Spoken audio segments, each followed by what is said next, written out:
thing we're going to look at is how do we procrastinate? So what are the behaviors or strategies that we use to procrastinate? So these are ones that I often come across with my clients, but there's also a bit of scientific literature behind these.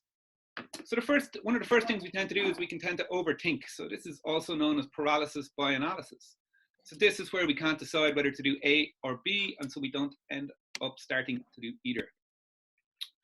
Another strategy we often use is we find excuses. And this is very much linked to the idea that unimportant tasks can suddenly become important. So I've been known to, reorganize and clean out my spare room in my apartment.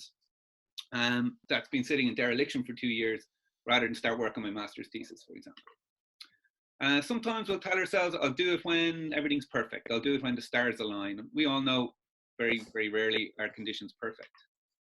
Also, sometimes we'll tell ourselves, I'll do it tomorrow, but as the Garth Brooks song says, sometimes tomorrow just never comes.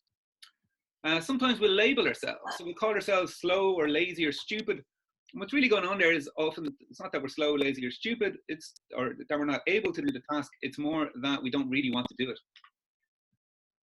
More behaviorally, we can have a tendency to leave things until the last minute.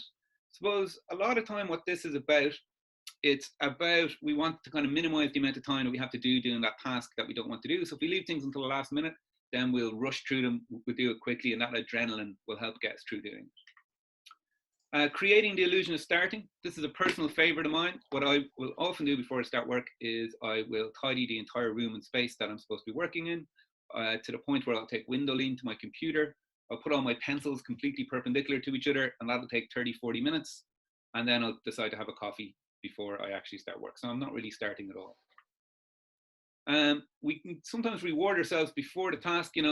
This is the cookie before the gym, or in the instance of, watching that episode of our favorite Netflix show just before we start the task. And I suppose the issue with this is that, if we give ourselves a reward before the task, then we don't really have anything to look forward to afterwards. So it actually makes us less likely to do it. And waiting to feel motivated.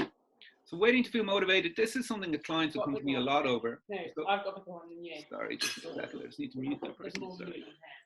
So waiting to feel motivated, often what happens when people come to see me is they say, I know I should be doing this thing, but I really don't feel like doing it. What I usually tell them is that feeling of feeling motivated usually actually happens just after you start rather than just before. Is it hot? So it's the reason that is because when we start something, we start to make some progress with it, and that leads us to kind of feel positive emotion.